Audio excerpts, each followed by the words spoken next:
So in 9 chemistry we are starting chapter 6, that is solutions. Solutions जो इससे पहले पुरानी बुक के अंदर सॉल्यूशन एंड सस्पेंशन के नाम से ये चैप्टर था, अब सिर्फ सॉल्यूशंस के नाम से है। और पहला क्वेश्चन इसको जब यहाँ पर करेंगे, डिफाइन द फॉलोइंग टर्म्स में डेफिनेशंस कुछ इसके हम इंपॉर्टेंट देखेंगे जो कि मैंने यहाँ पर बोर्ड पर लिख दी है और आपने यकीनन इसको नोट डाउन कर लिए। तो सॉल्यूशन किसे कहा जाता है? सबसे पहली चीज़ तो ये कि व्हाट इज़ अ सॉल्यूशन, कि सॉल्यूशन किसे कहते हैं। उर्दू में कहते हैं उसको महलूल। देखो सॉल्यूशन क्या होता है, एक मिक्सचर है, it is a type of mixture. Chemistry के अंदर चीज़ें जब कंबाइंड होती हैं ना, तो दो तरह से कंबाइंड होती हैं, either they are physically combined और दे आर केमिकली कंबाइंड।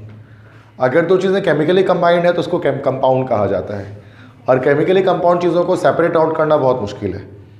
जैसे NaCl, सोडियम और क्लोरीन केमिकली मिल जाते हैं और NaCl बना लेते हैं सोडियम क्लोराइड, नमक। नमक में से सोडियम और क्लोरीन को अलग करना, उनको जुदा करना, उनको सेपरेट आउट करना, it is quite difficult thing. Water, पानी, हाइड्रोजन और ऑक्सीजन मिलते हैं तो पानी बन जाता है, वाटर बन जाता है। अब पानी में से हाइड्रोजन और ऑक्सीजन को अलग करना ये काफ़ी मुश्किल काम है, तो उसको हम कहते हैं वो भी एक, तो दैट इज़ का कंपाउंड। तो नमक एक कंपाउंड है, पानी एक कंपाउंड है, NaCl एक कंपाउंड, H2O एक कंपाउंड है, और बहुत सारे और कंपाउंड आपको डेली लाइफ में मिलते हैं। अब कुछ चीज़ें ऐसे कंबाइंड होती हैं ना कि उनको अलग करना आसान होता है, फिजिकली कंबाइंड हो जाती हैं, फिजिकल कॉम्बिनेशन होता है। और जब दो चीज़ें फिजिकली कंबाइंड हो जाएं, जब दो चीज़ों के बीच फिजिकल कॉम्बिनेशन होता है तो उसका हम लोग कहते हैं, तो वो कहा जाता है मिक्सचर, तो उसको मिक्सचर कहते हैं। ठीक है, तो मिक्सचर क्या चीज़ है भाई? दो चीज़ों का केमिकल कॉम्बिनेशन है मिक्सचर। मिक्सचर को सेपरेट आउट किया जा सकता है। जैसे मिसाल के तौर पे अगर मैंने रेत के अंदर, मिट्टी के अंदर मैंने कुछ लोहे के बुरादे वो मिला दिए, मिट्टी में लोहे के बुरादे मिला दिए, तो वो एक मिक्सचर तैयार हो गया, मिट्टी और लोहे के बुरादों का मिक्सचर। अब हम मिट्टी में से लोहे के बुरादे आराम से अलग कर सकते हैं bye means of a magnet. Magnet के ज़रिए, सारे मैग्नेट के ज़रिए क्या होगा, सारे लोहे के बुरादे अलग हो जाएंगे और मिट्टी अलग हो जाएगी।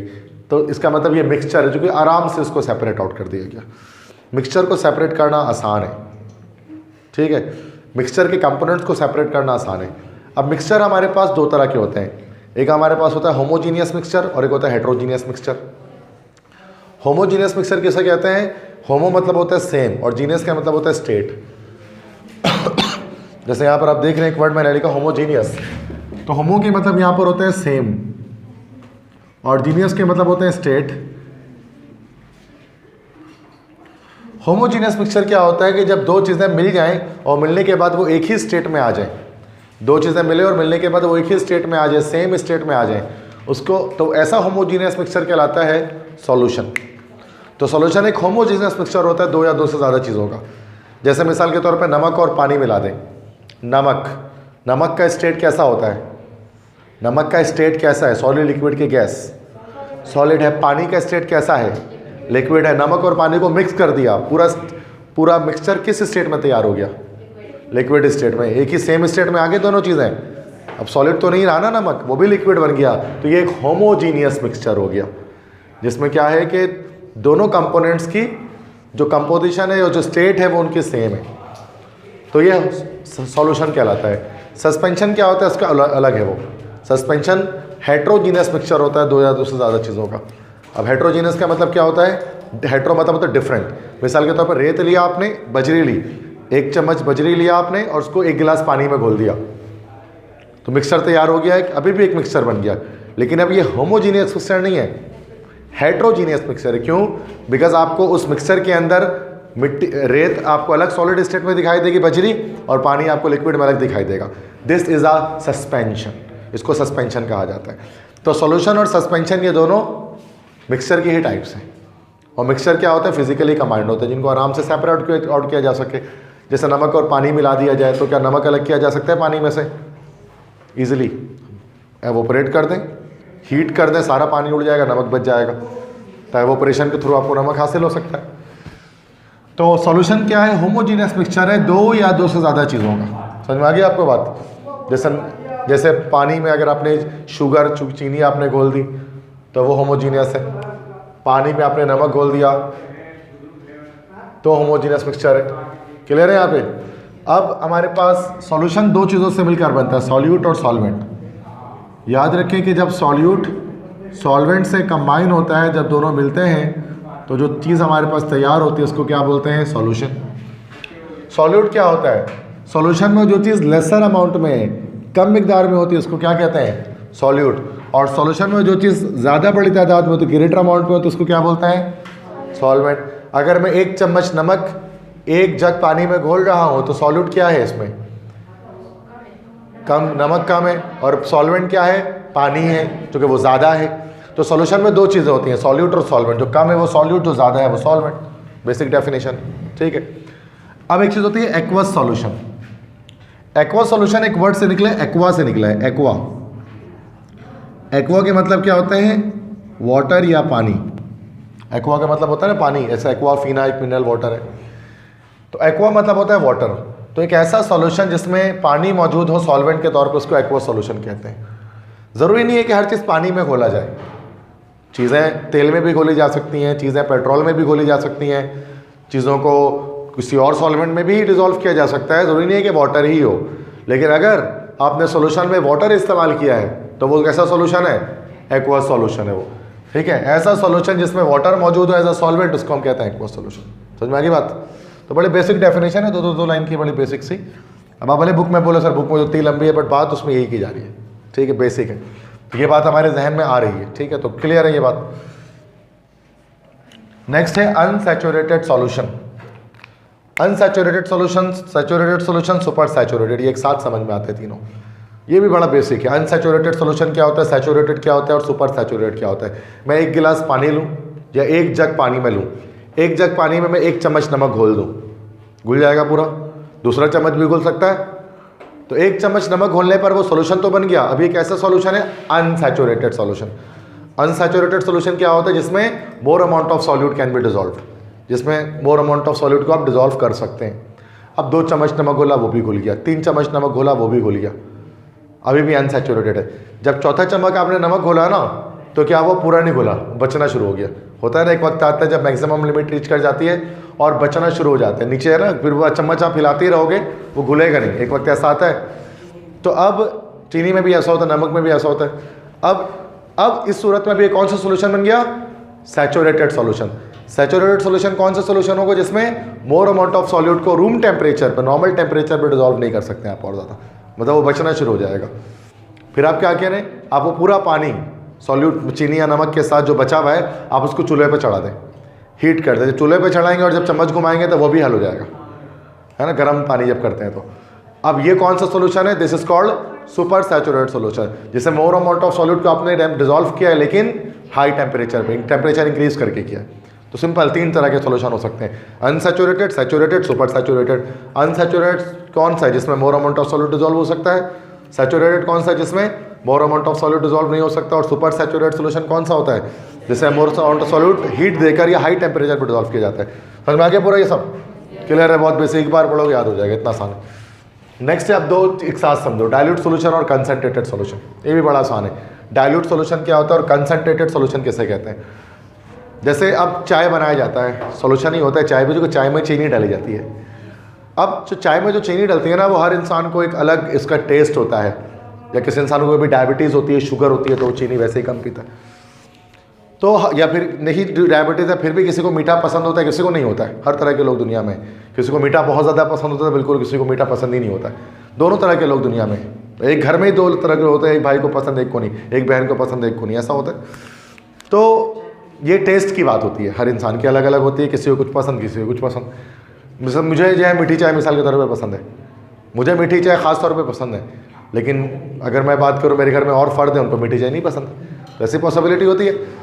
तो अब नॉर्मली इसलिए क्या किया जाता है कि चाय में चीनी डाली नहीं जाती है ना, वो अक्सर उसको अलग से रखा जाता है कि आपको जितनी हस्बे जायका जो आपको पसंद है आप उतनी डाल लो, ठीक है, एक्स्ट्रा। वैसे वरना कम डाली जाती है और ज़्यादा दे दिया जाता है कि अगर आपको और एक्स्ट्रा ऐड करने तो आप ऐड कर दें। तरीका ये होता है, मेहमान के सामने तो ऐसे सर्व करते हैं, बाकी अपने घर में किसी के लिए बना रहे तो उनको तो पता है कितना चीनी डालनी है।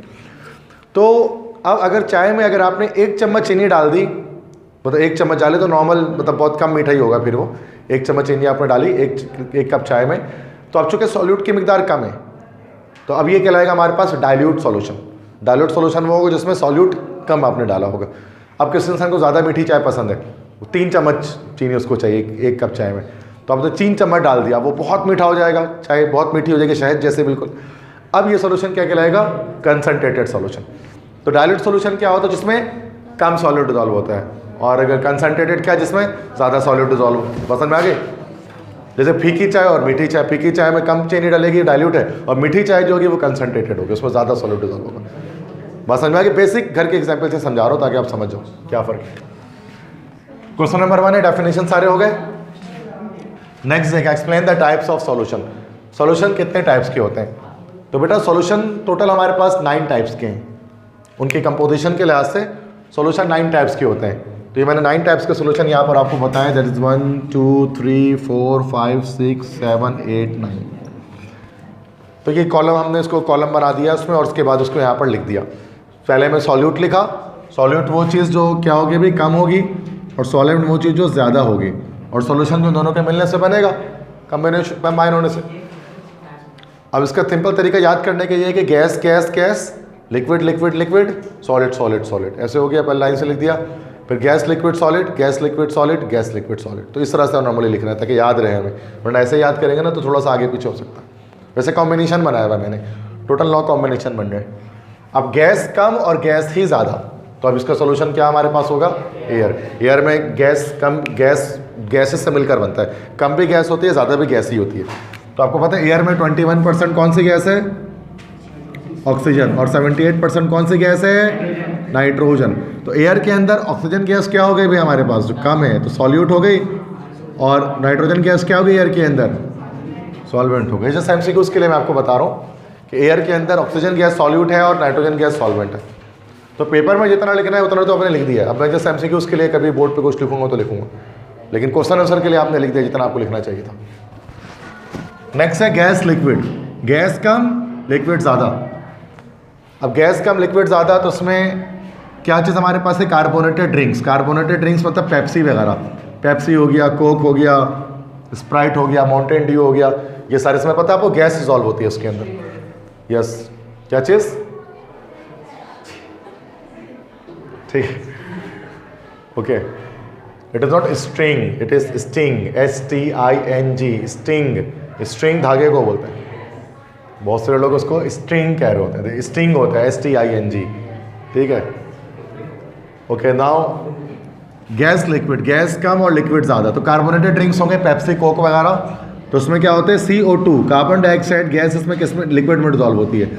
वो गैस बाहर भी आती है जब ढक्कन खोला जाता है तो, है ना, वो गैस की वजह से उसकी स्ट्रेंथ होती है। तो गैस कम होती है और लिक्विड ज़्यादा होता है।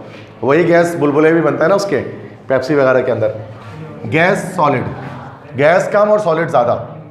अब यहाँ पर मैंने लिखा adsorption of hydrogen gas into transition metal, ये इन ट्रांजिशन मेटल। पहली बात तो एड्जॉर्प्शन किसे कहते हैं? देखो मैंने एब्जॉर्प्शन नहीं लिखा, मैंने लिखा एड्जॉर्प्शन। एक चीज़ होती है एब्जॉर्ब हो जाना, एक होता है एडजॉर्ब हो जाना। एब्जॉर्ब होना किससे कहते हैं? एब्जॉर्ब होना मतलब जज्ब हो जाना, ठीक है। और एडजॉर्ब का मतलब जज्ब हो जाना पर अलग अंदाज से। जैसे मिसाल के तौर पे एक टैंक मैंने एक बाल्टी मैंने इंक लिया, उस इंक में क्या करूँ मैं? एक फोम लेकर डुबा कर निकाल दूँ एक फोम, तो क्या होगा? वो इंक पूरा फोम के अंदर तक पेनिट्रेट कर जाएगा, सिरायत कर जाएगा, तो ये हो जाएगा एब्जॉर्ब।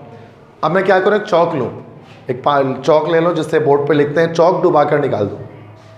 ऊपर से तो वो रेड रेड हो जाएगा, तो तोड़ेंगे उसको तो अंदर से वाइट होगा वो, तो वो ऊपर सतह पर सिर्फ डिजॉल्व हो रहा है, मतलब एब्जॉर्ब हो रहा है, तो उसको बोलते हैं एडजॉर्प्शन।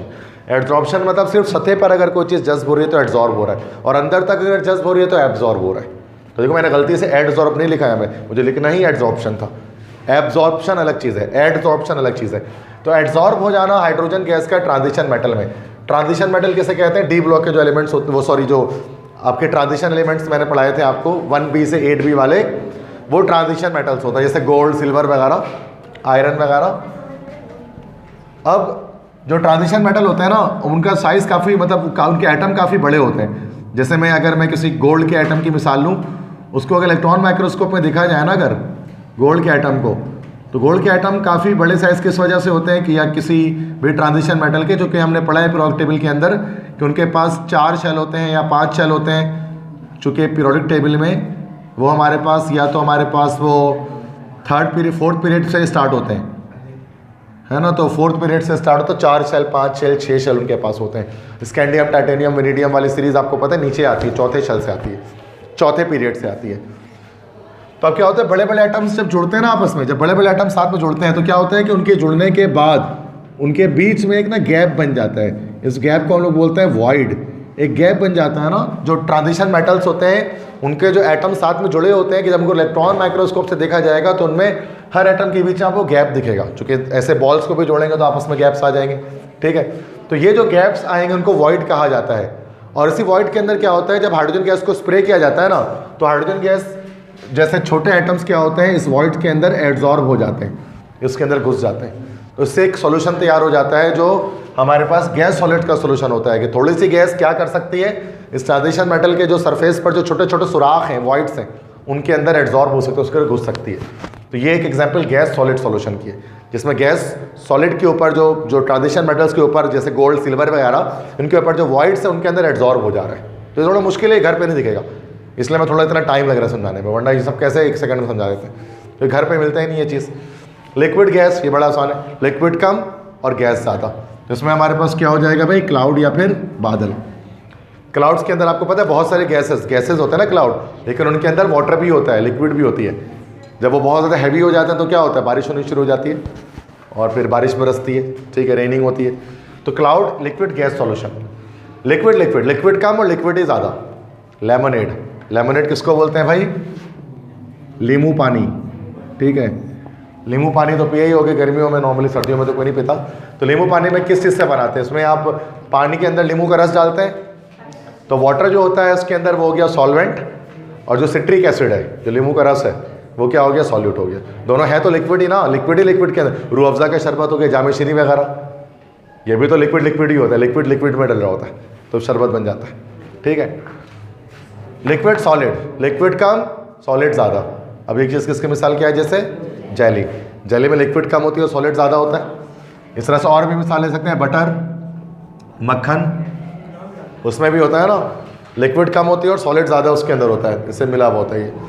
इस तरह से और मिसाल ले लेते हैं, डो किसको बोलते हैं, पेड़ा, अरे जो लोई जिसको बोलते हो क्या भाई, डो से तो खेलता ही है, बाकी आटे से क्या बनाते हैं, वो पेड़ा बनाते हैं ना, उसको इंग्लिश में डो कहते हैं, डो बनाया जाता है ना गूंद कर आटे को। तो आटा जो गूंदते हैं तो बहुत सारा आटा होता है, थोड़ा सा पानी मिलाते हैं और गूंद देते हैं उसको, तो वो डो कहलाता है। तो उसको भी इसी तरह का है कि लिक्विड थोड़ा सा है और सॉलिड ज़्यादा है। सॉलिड गैस, सॉलिड कम गैस ज़्यादा।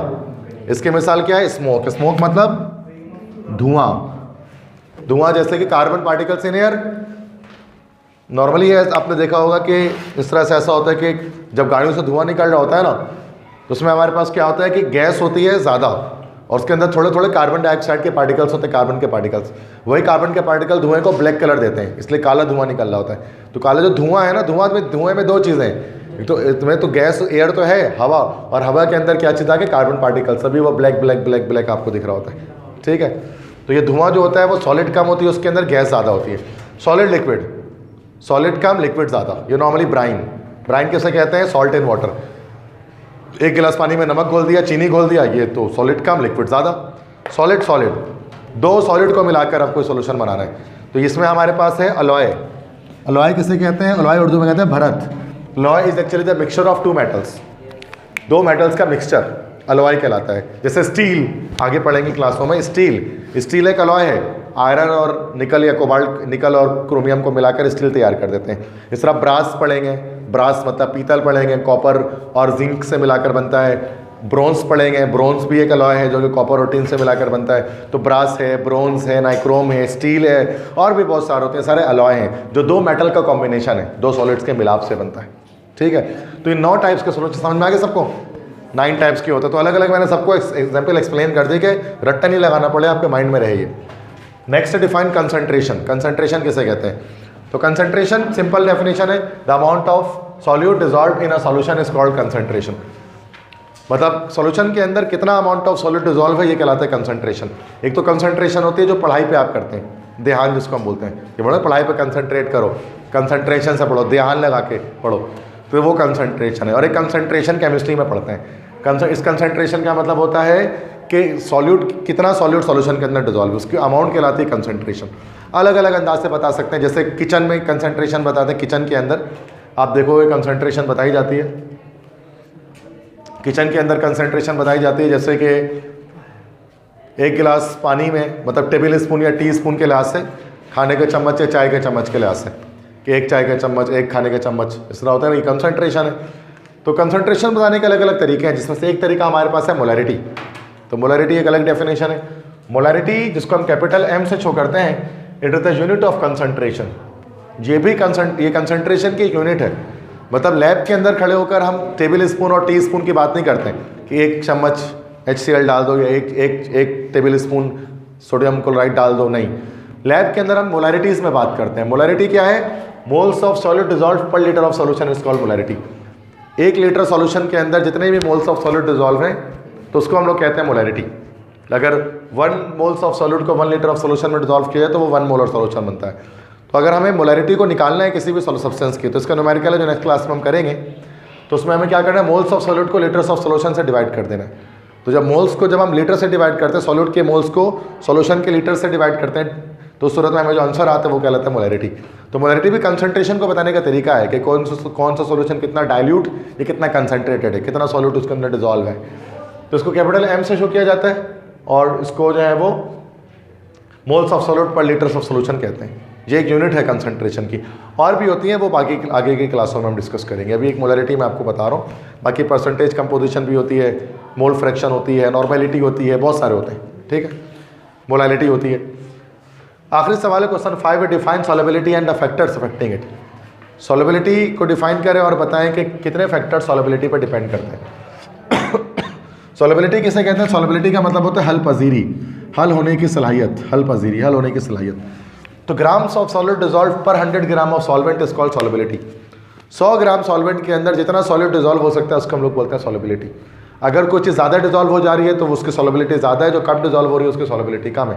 मिसाल के तौर पे अगर हम 1 गिलास पानी लें, उसमें चीनी डिजॉल्व करें तो ज़्यादा चीनी डिजॉल्व हो जाएगा उसके अंदर, तो चीनी की पानी में सॉल्युबिलिटी ज़्यादा है। यही 1 गिलास पानी में अगर मैं 1 चम्मच बजरी डिजॉल्व करना चाहूँ, तब क्या इसकी सॉल्युबिलिटी होगी ज़्यादा? इसकी सॉल्युबिलिटी कम होगी, चूँकि ये हल ही नहीं होगा।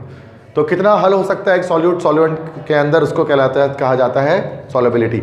अब सॉल्युबिलिटी में कितने फैक्टर्स अफेक्ट करते हैं? 2 फैक्टर्स हैं जो सॉल्युबिलिटी पर अफेक्ट करते हैं। 2 वजह से सॉल्युबिलिटी कम या ज़्यादा हो रही होती है।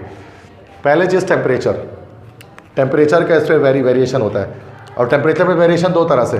पहला तरीका, अगर आप किसी सॉलिड को लिक्विड में डिजॉल्व करो, मिसाल के तौर पे अगर आपने मेहमान आए हैं और आपको क्या करना है भाई, आपको उनके लिए मिसाल के तौर शरबत बनानी है, गर्मी का मौसम है और आप शरबत बनाना चाहते हैं, तो एक तरीका तो ये होता है कि जो जिसको नहीं बनाना आता तो वो क्या करेगा, ठंडा पानी लेगा, ठंडा पानी बिल्कुल लेके गिलास में डालेगा और चम्मच चीनी डाल के उसको घोलना शुरू कर देगा। हाँ, वो परेशान हो जाएगा, वो घूमते रहेगा चम्मच, लेकिन चीनी नहीं घुलेगी। और जो अक्लमंद लोग होते हैं वो क्या करते हैं, पहले गर्म पानी घोलते हैं चीनी में, उसके बाद आइस क्यूब डालते हैं उसके ऊपर, शरबत बनाने के बाद। ज़्यादा बेहतर तरीका है, इससे टोटल डिजॉल्व हो जाता है। उसका मतलब ये पता लगा कि अगर किसी सॉलिड को अगर तुम लिक्विड में डिजॉल्व कर रहे हो, तो जितना ज़्यादा हाई टेम्परेचर होगा उतनी ज़्यादा सॉल्युबिलिटी होगी, और लो टेम्परेचर पे अगर पानी ठंडा हुआ तो सॉल्युबिलिटी नहीं होगी। लेकिन यही मामला गैस के लिए उल्टा है। अगर किसी गैस को लिक्विड में डिजॉल्व किया जा रहा है तो लो टेम्परेचर पर ज़्यादा डिजॉल्व होगा, हाई टेम्परेचर पर कम डिजॉल्व होगा। गैस का उल्टा मामला है। जैसे पेप्सी में कार्बन डाइऑक्साइड डिजॉल्व है, जितना ठंडा होगा ना पेप्सी, उतना ज़्यादा कार्बन डाइऑक्साइड गैस उसके अंदर होगा। अब गर्म पानी को अभी आप हिलाओ, गर्म पेप्सी को, उसके अंदर से नहीं निकलता हो, क्योंकि सॉल्युबल जितना ठंडा करोगे उतना ज़्यादा हल होगा। उल्टा हिसाब है उसमें। लेकिन सॉलिड को डिजॉल्व करेगा तो फिर क्या, जितना गर्म होगा उतना ज़्यादा हल होगा। समझ में आ गई बात? यही चीज़ लिखी यहाँ पर मैंने। लास्ट है nature of solute and solvent. Nature of solute and solvent से मुराद क्या है कि पोलर सॉल्यूट डिजॉल्व होते हैं पोलर सॉल्वेंट में, और नॉन पोलर सॉल्यूट डिजॉल्व होते हैं नॉन पोलर सॉल्वेंट में। मतलब लाइक डिजॉल्व लाइक का जो सिस्टम होता है कि एक जैसा सॉल्यूट एक जैसे सॉल्वेंट के अंदर हल होते हैं। देखो हर चीज़ के अंदर हल नहीं हो पाती। मिसाल के तौर पे लेट से अगर हम सॉल्ट की बात करें, सॉल्ट पानी में हल हो जाता है, लेकिन ये सल्फ़र पानी में हल नहीं होता। सल्फ़र मतलब गंधक जो होता है, गंधक पानी में हल नहीं होता। गंधक होता है ना जो पीले रंग का पत्थर होता है, टंकी में डालते हैं पानी साफ करने के लिए, तो वो पानी में कभी नहीं घुलेगा। तो क्या मसला है कि सॉल्ट हो, नमक जो होता है ना वो पोलर है, NaCl चार्जेस होते हैं इसमें, चूँकि आयनिक बॉन्ड हमेशा पोलर होता है, और वाटर भी पोलर सॉल्वेंट होता है। तो वाटर जो है वो पोलर सॉल्वेंट है, तो इससे क्या होगा, इस वजह से नमक पानी में घुल जाता है, डिजॉल्व हो जाता है। लेकिन सल्फर पता है क्या होता है, सल्फर होता है नॉन पोलर सॉल्यूट, इसलिए सल्फर पानी में नहीं घुलता। तो सल्फर को किस में घोला जाएगा, फिर सल्फर को घोला जाएगा फिर किसी नॉन पोलर सॉल्वेंट के अंदर। और जैसे कि एक सबसे सिंपल नॉन पोलर सॉल्वेंट आपके पास क्या होता है, पेट्रोल होता है। ये आप गंधक लो, उसको आप पेट्रोल पे डाल के घोल दो, नमक की तरह घुल जाएगा। पीला गंधक जो पानी में 10 साल भी नहीं घुल रहा, इसमें 5 मिनट से अंदर घुल जाएगा, क्योंकि पेट्रोल नॉन पोलर है। ये नमक आप लेकर अगर आप पेट्रोल में डिजॉल्व करना चाहो, कभी नहीं होगा। नमक को पेट्रोल में आप कभी ज़िंदगी में डिजॉल्व नहीं कर सकते। चीनी भी पेट्रोल में कभी डिजॉल्व नहीं होगा, हाई टेम्परेचर करना भी नहीं होगा, फट जाएगा धमाके से, ठीक है। हाँ, जिस तरह से और भी जितनी भी चीज़ें हैं, जैसे आपने थर्मोकोल देखा है कभी, थर्मोकोल कहाँ देखा है?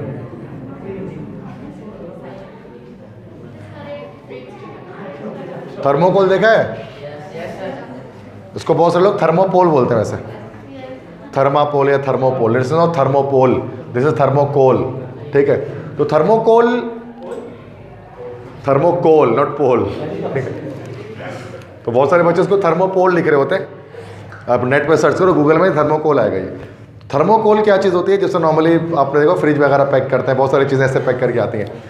और थर्मोकोल के नॉर्मली डिस्पोजेबल ग्लास और उसके वो भी होते हैं, है ना। थर्मोकोल को देखिए, डिस्पोजेबल ग्लास होते हैं और सरज प्लेट्स होती हैं उसके ना, वाइट कलर की, पानी वानी में जूस वगैरह पीने के लिए उसको नॉर्मली पार्टीज वगैरह में रखा जाता है। तो थर्मोकोल के होते हैं, उसमें पानी डिजॉल्व, तो चूँकि थर्मोकोल जो है ना नॉन पोलर होता है, तो उसकी वो कभी भी पानी के अंदर डिजॉल्व नहीं हो पाता। लेकिन ये आप काम करें कि उसी थर्मोकोल वाले गिलास में आप 1 चम्मच जो है ना, वो बस आप 1-2 चम्मच आप उसमें पेट्रोल डाल दें। उसके बाद आप पेट्रोल डाल के देखना वो क्या करेगा, वो सुराख करके निकल जाएगा पेट्रोल। कभी किया है ऐसा, देखा है कभी ऐसा होता है? तो वो नॉर्मली कभी आप पेट्रोल डालोगे ना उसमें कोई चीज़ वो फ़ौरन से उसमें सुराख हो जाता है। क्यों सुराख हो जाता है? चूँकि वो दोनों नॉन पोलर हैं, तो डिजॉल्व होते हैं आपस में। मतलब ऐसा ही होता है ना, पेट्रोल निकालने के लिए लोग निकालते हैं ना, चलो भाई पेट्रोल निकाल लेते हैं, इसमें थोड़ा सा वो सुराख होकर बाहर निकल जाता है। परेशान होते हैं ये क्या हो गया, क्योंकि मसला है कि वो दोनों नॉन पोलर है, तो दोनों डिजॉल्व कर लेंगे दूसरे को। पेट्रोल भी नॉन पोलर है और थर्मोकोल भी नॉन पोलर है। बात समझ आ गई सारी?